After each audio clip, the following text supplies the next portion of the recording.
Hey there, hey friends, Ken here, your Thrifty Apprentice. Happy Wednesday, everyone. And in today's video, we are tackling a honeysuckle.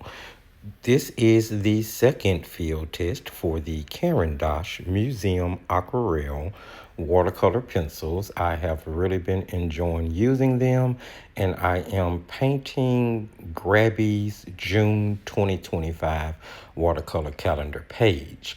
Now, since June's birth flower is either a honeysuckle or a rose, I did decide to do the honeysuckle since I've done quite a few roses on the channel before. Not to say that I won't do more because I love roses, but I just figured I'd do a little something different. Yellow is a pretty challenging color for me, and I normally love to try to challenge myself and push myself to try to grow just a little bit with each illustration.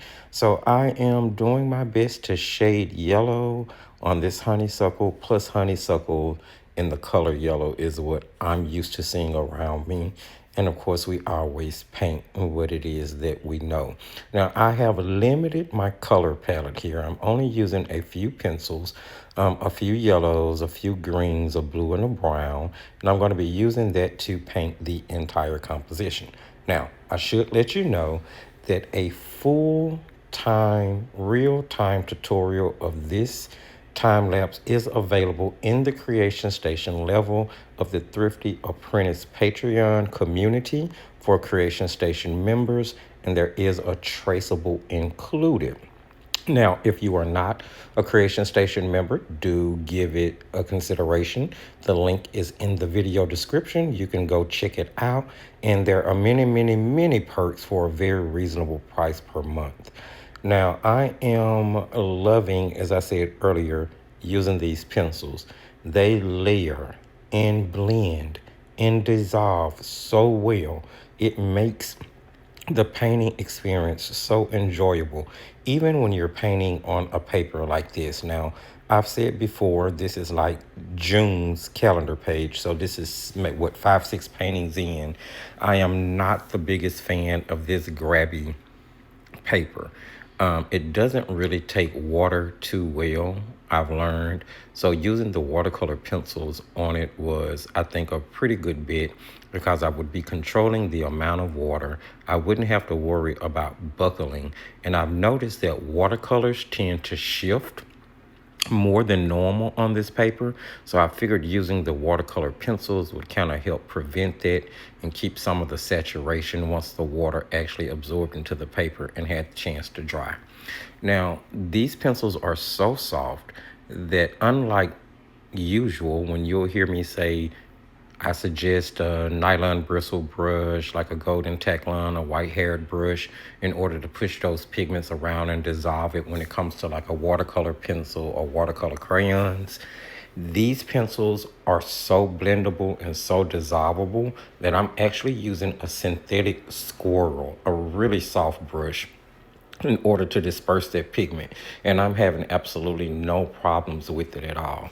I'm utilizing a technique you guys have seen me utilize before, where I'm actually taking a wet brush and pulling color from the lid of my watercolor pencil and kind of using it like a makeshift palette in order to paint with.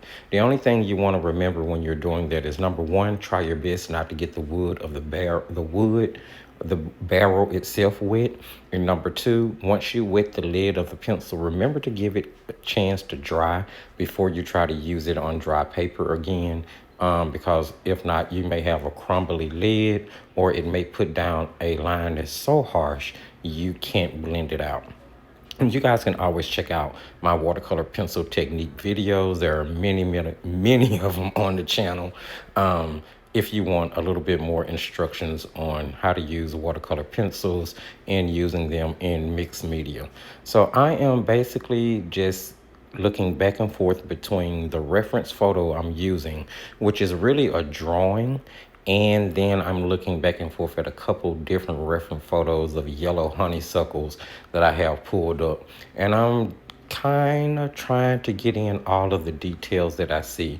Now, what you see me doing here is going in and using the brown pencil that I had. I think it's called Castle Earth, if I'm not mistaken. And I'm just putting in the linear striations that you would see on those little tiny petals in order to give the honeysuckle a little bit more definition. And then I'm going in with a phthalo green and a black in order to put in the veins in my leaves, because the color was so rich and saturated that I needed something to kind of break through it. So I did mix some black into that deeper green in the shadow color for those leaves. Afterwards, I decided that I needed to sprinkle something in the background. I wanted to leave it white because I wanted to make sure that the honeysuckle stood out against the background. So I'm basically making a few washes here from a couple of the colors that I use, and I'm just going to splatter that into the background just to give it a little movement, a little life, a little bit more interest. And at this point, I'm grabbing bleed proof and I'm going to go in and start doing highlights. And that's pretty much going to bring this entire composition to an end. Again, if you're a Creation Station member, don't forget to check out the real-time tutorial. If you saw, picked up, heard anything you like in this video, don't forget to give it a thumbs up. Remember that sharing is caring, and someone else may love to see this illustration. Jump in the comments section, friends. Let me know what you think of this composition, and be sure to check the video description for all of the relevant links. I enjoyed hanging out with you guys. I enjoyed painting with you, and I want you to remember, as I tell you at the end of every single video, just keep creating, my friends. Thank you.